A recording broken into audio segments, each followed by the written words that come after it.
Gold trusted gold buyers. మీరు తాకట్టు పెట్టిన బంగారాన్ని విడిపించి ఈ రోజు ఉన్న మార్కెట్ ధరకు కొనబడను. అయితే ఇప్పుడు మీరు ఇన్ జనరల్గా మీరు ఈ మధ్యన ఇచ్చిన ఇంటర్వ్యూల్లో చాలా వాటిలో మీరు అంతా కూడా చాలా అమితమైన సంతృప్తి, అపరిమితమైన ఆత్మానందం, అక్కడ మీలోని ఒక షేడ్ ఆఫ్ డిసప్పాయింట్మెంట్ కానీ ఏమి లేవండి. అసలు మీకు జీవితంలో మీ కెరీర్లో ఎక్కడ డిసప్పాయింట్మెంట్స్ కానీ నిరాశలు కానీ ఏమి లేవండి ఏ రోజున? లేకుండా అదే అంటారా? ఇప్పుడు డిస్ట్రిబ్యూటింగ్ కంపెనీలో పోయింది, అప్పుడు దాకా సంపాదించి ఇచ్చేసాం. అప్పుడు ఏమైనా ప్రాబ్లమ్స్ ఫేస్ చేశారు? ఏం లేదు, మనం సంపాదించిందే కాబట్టి మనం ఇచ్చేసాం, ఎవరికి ప్రాబ్లం లేదు. ఫ్యామిలీలో కూడా ఎవరైనా డిసప్పాయింట్ అలా మళ్ళీ సంపాదించుకుందాంలే అన్నాను, వాళ్ళు ఓకే అన్నారు. తర్వాత ఇద్దరు సినిమా పెద్ద బలో కొట్టింది. ఇద్దరైన ఒక అవునండి మన మణిరత్నం గారు అవును ఇరువర్ సినిమా అసలు అంటే ఏమంటారే చాచి కొట్టే లెంపకాయ కొట్టి పగలు కొట్టి మళ్ళీ అక్కడ దాకా సంపాదించింది మళ్ళీ దానికి వెళ్ళిపోయింది. గుడ్కాయ స్వాహ.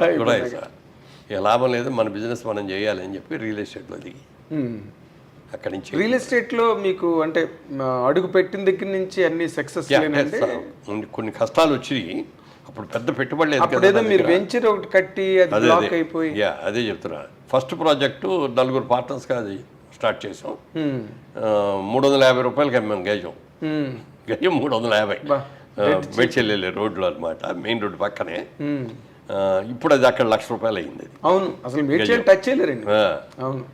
సో అది ఎంఎం బాగానే ఉంది, అది బాగానే ఉంది అన్న తర్వాత నెక్స్ట్ ప్రాజెక్ట్ ఎక్కడ చేద్దాం అనుకున్నప్పుడు ఈ జూబ్లీ హిల్స్కి దగ్గరలో ఉన్నది మాదాపూర్లో చేద్దామని ఇక్కడ కొన్నాం అనమాట.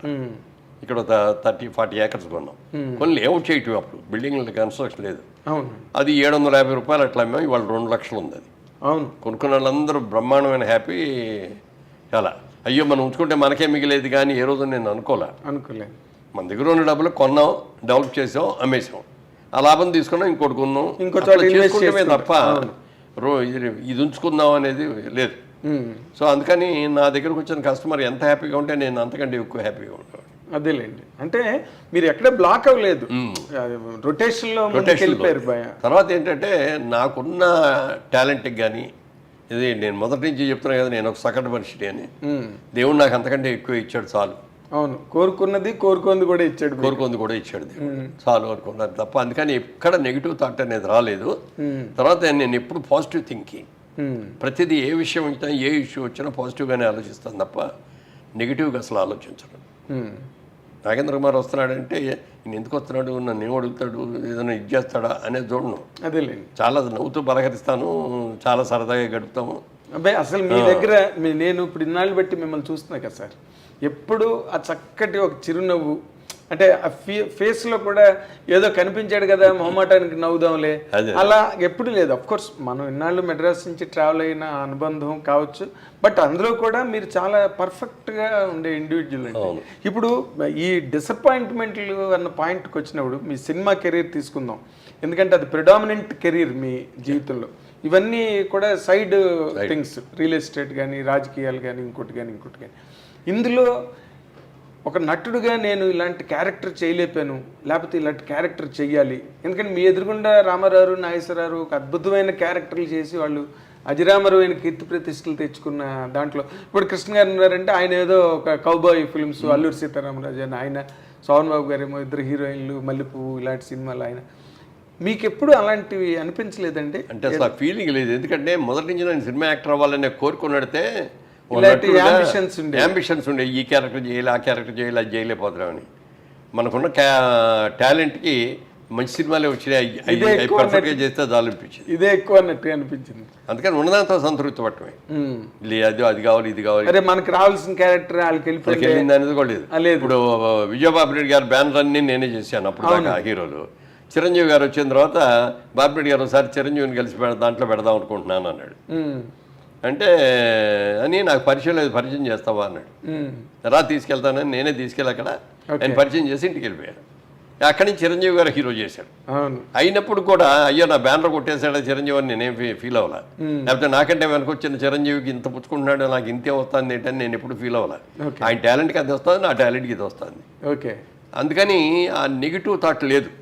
ఎవరన్నా మీ గురించి బ్యాడ్గా మాట్లాడుతున్నారండి అని చెప్తే కూడా ఏమైనా ఆయన అట్లా ఉన్నాడని చెప్పి దూరంగా ఉండేవాడిని తప్ప కలిస్తే ఎదురుపడితే హలో అంటే హలో అనుకునేవాడు అంతవరకే. ఓకే.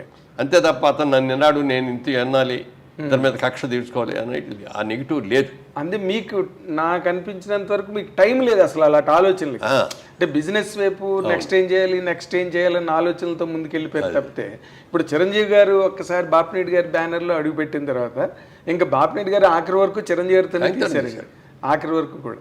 ఇప్పుడు మీకు చిరంజీవి గారికి అంత ఫ్రెండ్షిప్ ఉండేదండి? అవును.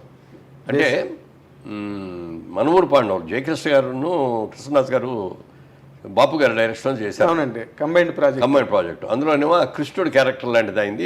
ఇందులో హీరోయిన్ ఏమో సపరేట్ అదో క్యారెక్టర్, ముద్దు సన్నాసి పాట. దాంట్లో ధర్మరాజు క్యారెక్టర్ నాకు ఇచ్చారు. భీముడేమో ప్రసాద్ బాబు, అర్జునుడేమో చిరంజీవి గారు, నకులు సహదేవుడేమో పేరు లేదు గుర్తులేదు వాళ్ళు. ఆ సినిమా అప్పుడు ఇక మేమందరం 5గురు అన్నదమ్ముల్లా కలిసిపోయాం అనమాట. వాళ్ళందరూ నన్ను అన్నయ్య అని పిలిచేవారు. నేను వాళ్ళేమో తమ్ముడు క్యారెక్టర్ కాబట్టి పేర్లతో పిలిచేవాడిని. అలా చేసి షూటింగ్ లేకపోతే అందరం కలిసి సినిమాలకు వెళ్ళిపోయేవాళ్ళం. ఈ 5గురు మేము 5గురం కలిసి సినిమాలకు వెళ్ళిపోయేవాళ్ళం. అవి వచ్చిన బయటకు వచ్చినప్పటికి అప్పటికి మంచి రైజులో ఉంది ఇది కెరీర్. మీరు బయటికి రాగానే అందరూ వచ్చేసి ముగేసేవారు, సంతకాలు గింతకాలు అనేవారు, షేక్ హ్యాండ్ లేనివారు. ఇవన్నీ చూస్తుంటే ఒక రోజు అన్నాడు చిరంజీవి గారు, అప్పుడు ఇంకా ఆయన సినిమా రిలీజ్ కూడా కాల, మనూరు పాండ జరుగుతుంది. అన్నయ్య రేపు పొద్దున్న నాకు కూడా ఇట్లా వస్తారా అన్నాడు.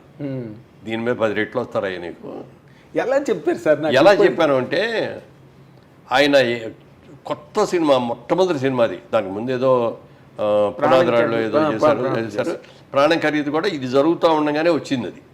కాబట్టి అది ముందు రిలీజ్ అయింది, ఇది లేట్గా అయింది. అప్పుడు మేమందరం కలిసి కూర్చున్నప్పుడు అతను నేనే ఉండవు, మీ ఇష్టం వచ్చిన సాంగ్ ఏంటి ఏదైనా నేను డ్యాన్స్ చేస్తాను ఇవ్వడు. అంటే తెలుగా, ఇంగ్లీషా, హిందీ అంటే ఏ లాంగ్వేజ్ అయినా మ్యూజిక్ సౌండ్ అంటే దానికి తగ్గట్టుగా రిథమిక్గా చేసావు. అది డ్యాన్స్ అంటే భరతనాట్యం కాదు, క్లాసికల్ డ్యాన్స్ ఇంకోటో కూడా కాదు. మ్యూజిక్కి తగ్గట్టుగా గంతులు వేసేసి చేసేవాడు. మనం బలి చేస్తున్నాడే, ఇక ఇంతకంటే కావాల్సి అంటే ఎలాంటి ఏంటి అనుకున్నాం. తర్వాత అతనిలో అడ్వాంటేజ్ అంటే కళ్ళు ఎక్సలెంట్ కళ్ళు అండి. కళ్ళు కోపంగా చూశాడంటే అసలు చాలా ఇదిగా ఉంటుంది. అలాగే నవ్వుతూ కామెడీ కూడా బాగా చేయగలడు. మంచి టైమింగ్ అండి, మంచి టైమింగ్ ఉంది. అప్పుడు కృష్ణనాథ్ గారు అన్నాడు ఒక రోజున, మురళీమోహన్ వీడు మంచి విలన్ అవుతాడయ్యా మన తెలుగు ఇండస్ట్రీలో, బాగున్నాడు అన్నాడు. ఇండస్ట్రీలో విలన్ అవటం ఏంటంటే బాబు, ఇండస్ట్రీకి మొగుడు అవుతాడు చూడండి. ఫస్ట్ సినిమా రిలీజ్ అవ్వకముందే అన్నా నేను. అవునా? అయితే ఈ మాట నాతో అరవింద్ గారు కూడా అన్నారండి. ఇది వాళ్ళ సిస్టర్కి సంబంధం వచ్చినప్పుడు, సరే మంచి విలన్ అవుతాడు ఇండస్ట్రీలోని 100%